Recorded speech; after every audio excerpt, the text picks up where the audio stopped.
So if you are having any issue with your smartphone and you don't know how to solve it, then I'm gonna show you only one setting through which you can solve most of your issues without losing your data by factory data reset.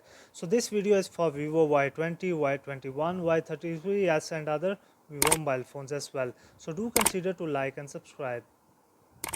So first of all guys, we have to go to the settings of our mobile phone, and after clicking on the settings we'll scroll down all the way, and here you can see the second last option of system. We'll click on it, and after clicking on system, here you can see the third last option of reset options, so we have to click on that one. And after that, here you can see the reset all settings option. We'll click on it, and after clicking on it, here it's saying it will just reset function switches options personalized settings.